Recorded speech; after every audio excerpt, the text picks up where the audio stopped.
Thanks,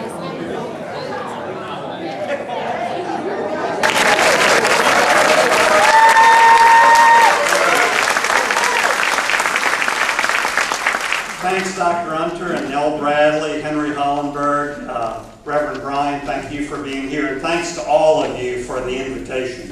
As I travel around the state, I always reach out and meet with Tea Party groups, and it's great to be here in that spirit today. Put it in Nancy Pelosi speak, you're a great-looking un-American mob, and I'm proud to be here before you.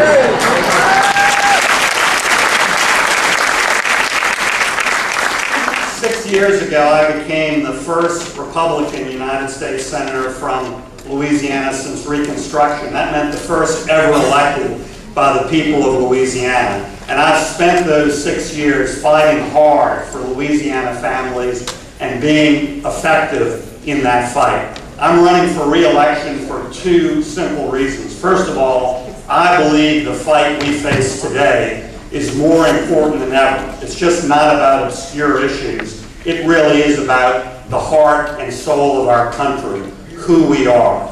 And secondly, I believe I have the experience and the record that proves I am a fighter for Louisiana families, and I can be effective in that regard.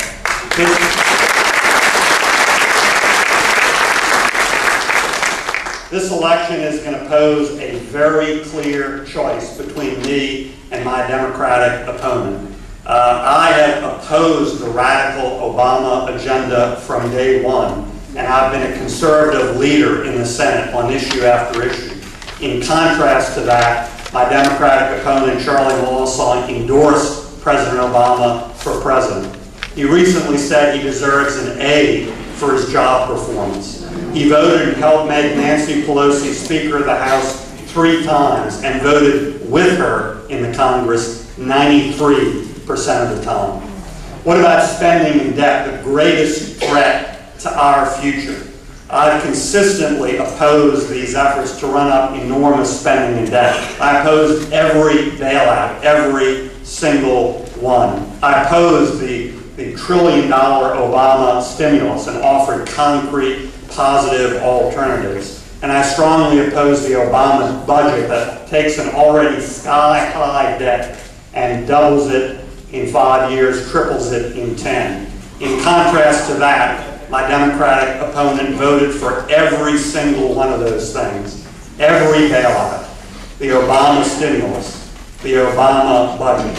He talks about being a blue dog conservative Democrat. He votes exactly the opposite way and has created $9.4 trillion of new spending and debt over the last 2 years alone. That's the choice, and that's the fight we're up against. Thank you very much.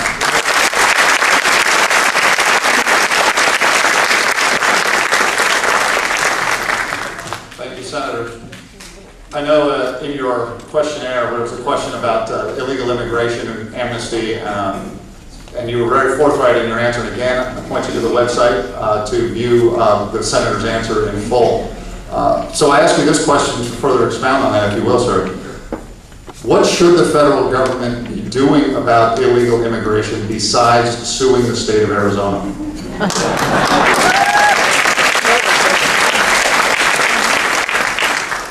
Well, Doctor, let's start right there. What the federal government should be doing, what I'm fighting to have us do, is what Arizona is trying to do. Enforce the laws on the books, enforce the border.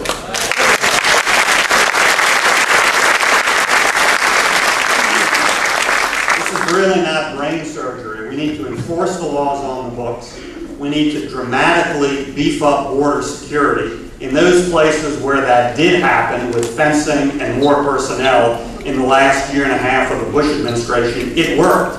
And third, and perhaps most importantly, we need real workplace security so that only people who are citizens here legally can get jobs. And if employers don't live by those rules, the book should be thrown at that as well, at them as well.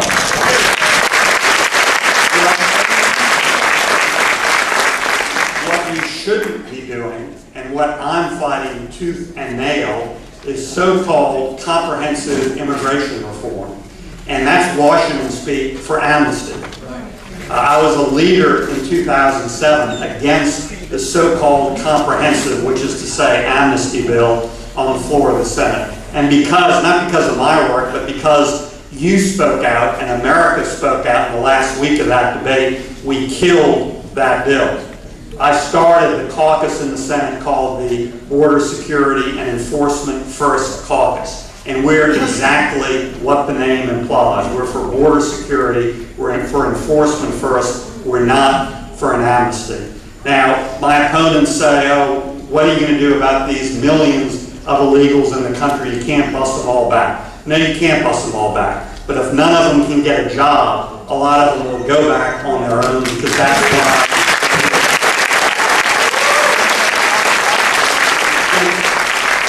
Very quickly, in contrast to that, my Democratic opponent voted against allowing Louisiana law enforcement to detain and arrest illegals just like under the Arizona law. My Democratic opponent voted for giving taxpayer-funded benefits to illegals like food stamps. He even voted for giving illegals certain tax breaks. That's outrageous, and that's what we need to stop.